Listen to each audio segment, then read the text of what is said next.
thing you've either taken or stolen on set? Well, shown up to that. yeah, exactly.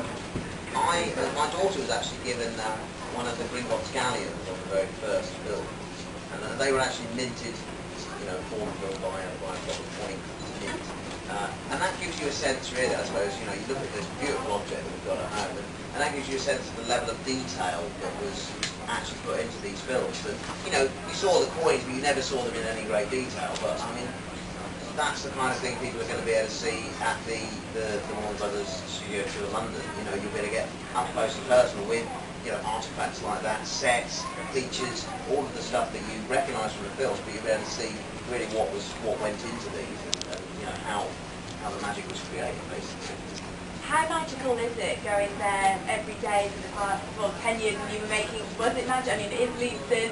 Yeah, I mean, the place Leavesden as a studio is kind of fairly nondescript, but once you go through the doors and into the stages where the sets are, it is a very magical place. Even for me, I've been an actor for 30 years now, and going onto sets like Dumbledore's office, which again will be part of the tour, it's amazing, and the great hall, they feel like historical buildings, and I think even more so now that the public can go in and have seen the films, that they've become kind of part of popular culture, and so I think they're not just scaffolding and wood, and they're more than that now, which is really weird for a film set, because normally they're put up in a few weeks and torn down immediately, the camera's cut on them, but these sets have stood for over 10 years and will continue to now, so it's a pretty magical place, isn't it? Yeah, I think that's kind of exactly what Warwick said, that the process between it come together, the outside of the studio is really underwhelming, then when you get inside, it's just so cool to be on set, and you can lose yourself, you can convince yourself you're inside this world for a few minutes, an hour, however long you're filming, and I think that was just such a big help to us, to making it believable, making it seem believable, that you were completely cut off from the world, and that every detail was there. All the, when I was there, there was things to read, there was articles and everything, so it just makes it so authentic. That's right. If you open the props, the books, they're actually full of, writing that means something, and that is made just in case the cameras catch it. They had to be ready for every eventuality, and that's a tribute to the skills of the craftsmen of this country's film industry. They do go to the great lengths just in case the director says, I want to shoot the inside of that, but they can't go, oh sorry boss, it's nothing in it. It's beautifully made and presented, and also the sets. What's unique about Harry Potter, I think, in one sense, is that to work on a film like Star Wars, a lot of it's green screen and part of the set was built, but the environments we've been describing, the Great Hall and Dumbledore's study, etc., they are 360-degree environments that you can stand within and totally lose yourself. So, as performers working on those sets, you can immerse yourself in that world. You're totally there, you can totally believe it. Nothing's left to your imagination as an actor, but when members of the public can come through now, they can also experience what we experienced, as well, which is, I think, terrific. The only thing missing in the Great Hall, sadly, is the enchanted ceiling. But apart from that, it's as you see it in the movie. I was just down to the sixth film, when Legion was amazing, and I fell in love with Weaving House. So it was like all the name of the books, so they're really, real title stuff in there. Yeah. Do you have a favourite room? Or is it well, as yours is the blue house, mine would be the Lookwood house, because I'm very home there. I really enjoyed it, and everything was just done so beautifully. Paintings on the wall, you got someone, they did so carefully. Someone, they looked at her artwork and said, the girl, she was Lookwood painting.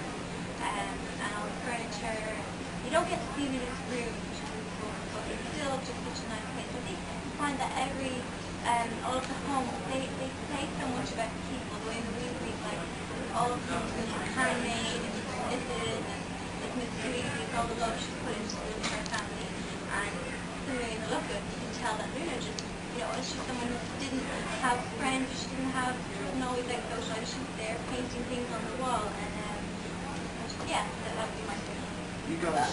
Yeah, I mean, one of my favourites, the Great Hall was one of my favourites, probably the favourite, but I mean, I've mentioned that already. I think also the Gringotts Bank I mean, originally in the first film it was Australia House, Australian Embassy, but they recreated that environment at the studios for the last film because they needed a lot more control over being able to destroy it, for one thing, which you couldn't do in London. So yeah, it was an amazing set. You know, there's chandeliers that you see hanging. Somebody created those just for the film. I mean, it's just, I forget how many pieces they consisted of, a phenomenal amount.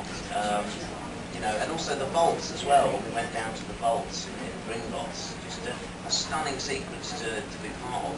The goblets that you see reproducing, I think somebody was working on them for like 6 months, maybe, just moulding them, and we had to have, you know, thousands of these goblets to fill up the vault.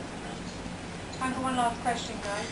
Nick, just grab you while you're here. How important do you feel it is for work to be preserved? The kind of work that you've obviously spent 10 years doing will now be preserved for potentially at least another 10 years? I mean, most movies, everything's destroyed, or just thrown away, or whatever, or it goes to live in a producer's house, or a private archive in a studio, and it's never seen the light of day. I don't get to see it.